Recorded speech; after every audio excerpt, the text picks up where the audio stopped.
বারবার মেরে যাবে আর বসে বসে মার খাবে এটা না। নেত্রী হুকুম দেন, হুকুম লাগবে না, হুকুম এখনই দিয়ে দিচ্ছি। এক গালে চর মারলে আর এক গাল পেতে দেওয়া না, পারলে আর একটা চর কষে মারা। যে আমরা এটা করতে পারবো ওটা করতে পারবো বললে হবে না, এখন থেকে করা শুরু করতে হবে। তো কবে সময় আসবে সেটা না। হ্যাঁ, আমরা প্রতিশোধ আগে নেইনি।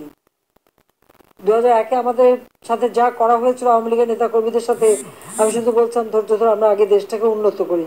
দেশটাকে তো উন্নত করলাম, উন্নত করার পরে আজকে কি অবস্থা হলো, সে উন্নয়নটাও শেষ করে দিল। তাহলে এখন আর কিসের অপেক্ষা?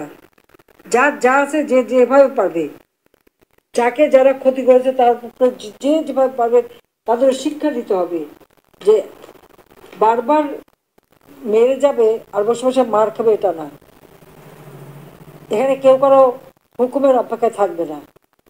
আর দুঃসময়ে যারা কাজ করবে, যে যেখানে কাজ করবে, কোন নেতা কি হুকুম দেবে সেটা না। যারা দুঃসময় কাজ করছে তারাই নেতা। যে যেখানে কাজ করবে সেই নেতৃত্ব দিয়েই কাজ করবে। আওয়ামী লীগের নেতার কোনো ক্রাইসিস হয় না। কাজে যারা দুর্দিনে কাজ করে তারাই নেতা হয়, এটা মাথায় রাখতে হবে। এবং সেখানে কে নেত্রী হুকুম দেন, হুকুম লাগবে না, হুকুম এখনই দিয়ে দিচ্ছি। যাদের উপর আঘাত এসেছে প্রতিঘাত কিভাবে করবেন সেই পথ খুঁজে সেটাই করতে হবে। এখন আর ওই বসে থেকে সহ্য করার সময় না। এক গালে চর মারলে আর এক গাল পেতে দেওয়া না, পারলে আর একটা চর কষে মারা।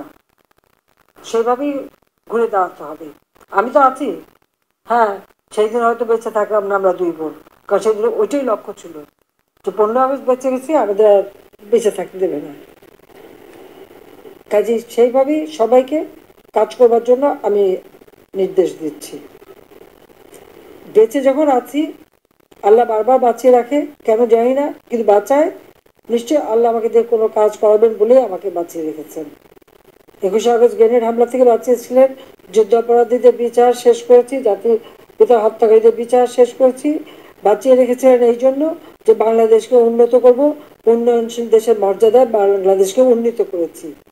কারণ বাংলাদেশ সেই পাপের হাত থেকে মুক্তি পেয়েছিল, বিচারহীনতার হাত থেকে মুক্তি পেয়েছিল, যুদ্ধাপরাধীদের বিচার করেছিলাম, সেই জন্যই বাংলাদেশের উন্নতি হয়েছিল। আজকে আবার বাংলাদেশের সেই উন্নয়নকে ধ্বংস করেছে। আল্লাহ বাঁচিয়ে রেখেছে যে আজকের চেহারাগুলি সব চেনা হয়ে গেল। এরপর যখন যা করার করতে হবে, তখন বাংলাদেশকে আবার আমরা উন্নত করব, সমৃদ্ধ করব। এবং যে লক্ষ্য স্থির করেছি সেই লক্ষ্যে আমরা পৌঁছাবই। আল্লাহ আমাদের সহায় আছেন, বাংলাদেশের জনগণ আমাদের সহায় আছে। আমি দেশবাসীকে বলবো যে আপনারা ধৈর্য ধরেন এবং যেখানে যেখানেই অন্যায় দেখবেন সেখানেই প্রতিরোধ করে তুলবেন। সবাই ভালো থাকেন, সুস্থ থাকেন এবং ঐক্যবদ্ধ হয়ে কাজ করেন। কে কি করলো না করলো ওই বিচার করার সময় এখন না। এখন সবাইকে এক হয়ে যার যতটুকু শক্তি আছে তাই দিয়ে প্রতিরোধ গড়ে তুলতে হবে। দেশকে বাঁচাতে হবে, দেশের মানুষকে বাঁচাতে হবে, এই দুর্বৃত্ত পরায়ণ থেকে দেশকে বাঁচাতে হবে, এই জল্লাদের হাত থেকে মানুষকে বাঁচাতে হবে। এই মানবাধিকার লঙ্ঘনকারী, জঙ্গি, দুর্নীতিবাজ, খুনি ইউনুসের হাত থেকে বাংলাদেশকে রক্ষা করতে হবে। কাজে আজকে সবাইকে এক হয়ে কাজ করার জন্য আমি নির্দেশ দিচ্ছি। সবাই ভালো থাকেন, সুস্থ থাকেন। জয় বাংলা, জয় বঙ্গবন্ধু, বাংলাদেশ চিরজীবী হোক।